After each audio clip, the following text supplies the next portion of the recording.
મકર સંક્રાંતિને આડે હવે ગણતરીના દિવસો જ બાકી રહ્યા છે, ત્યારે હર વર્ષની જેમ ચાઇનીઝ દોરીનો ઉપયોગ લોકો કરતા હોવાથી અબોલ પક્ષીઓને ઈજા અને ક્ષતિ પણ પહોંચે છે અને ઘણા ખરા અબોલ જીવો પોતાનો જીવ પણ ગુમાવે છે। ત્યારે રાજકોટ ખાતે કરુણા ફાઉન્ડેશન સહિત અનેક સેવાકીય સંસ્થાઓ અપીલ કરે છે કે લોકો ચાઇનીઝ દોરીનો ઉપયોગ ન કરે। આ ધ્યાને લઈ ઉન્નતિ સ્કૂલના શિક્ષકગણ અબતક મીડિયા હાઉસની મુલાકાતે આવ્યા હતા અને જણાવ્યું હતું કે તેમના વિસ્તારના લોકો ચાઇનીઝ દોરીનો ઉપયોગ ન કરે તે માટે આવતીકાલે સાંજે 4 કલાકે ઉન્નતિ સ્કૂલ ખાતે એક જાગૃતતા રેલીનું આયોજન કરવામાં આવ્યું છે, જેમાં 200થી વધુ બાળકો અને 20થી વધુ શિક્ષકો આ રેલીમાં જોડાશે અને લોકોને અપીલ પણ કરશે। સંક્રાંતિના દિવસે કરુણા ફાઉન્ડેશન સાથે રહીને આ બાળકો સેવાકીય કાર્યમાં સહાયરૂપ બનશે। આ કાર્યક્રમ અંગે શાળાના શિક્ષકગણ દ્વારા વિગતવાર માહિતી આપવામાં આવી હતી।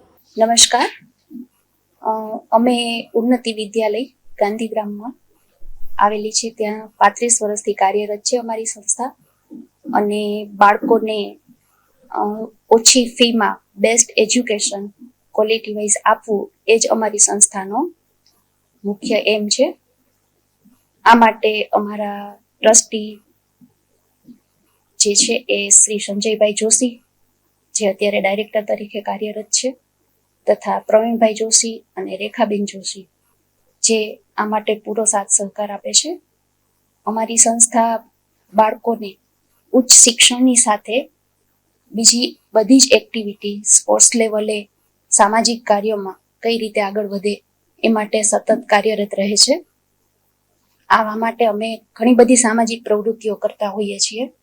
સાથે આ માટે અત્યારે અમે આજે મકર સંક્રાંતિ છે કે જેમાં બર્ડ્સને મોટે ભાગે ચાઇનીઝ દોરાથી ઘવાય છે, તો બાળકો છે એ લોકો એક રેલીનું આયોજન કરવાના છે।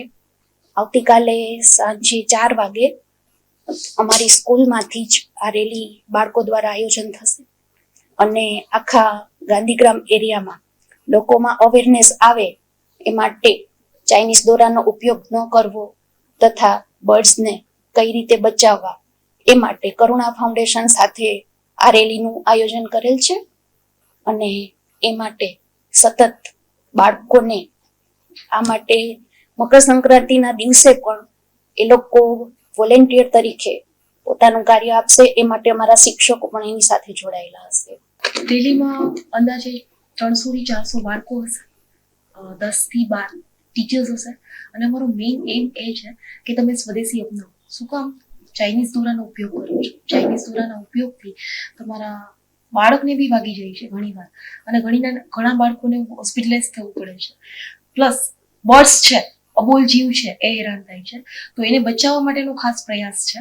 અમારા તરફથી એક પહેલ કરવામાં આવે છે અને નાના બાળકોને અમે લોકો જેટલું ગાઈડન્સ આપશું એ લોકોએ ઘરે પોતાના પેરેન્ટ્સને ગાઈડ કરી શકશે કે ચાઇનીઝ દોરાનો ઉપયોગ ના કરો, તમે કરો સ્વદેશી વસ્તુ અપનાવો। ચાઇનીઝ દોરાથી જે નુકસાન થાય છે, જે બર્ડ્સને મૃત્યુ પામે છે, એને બચાવવાનો પ્રયત્ન કરવા।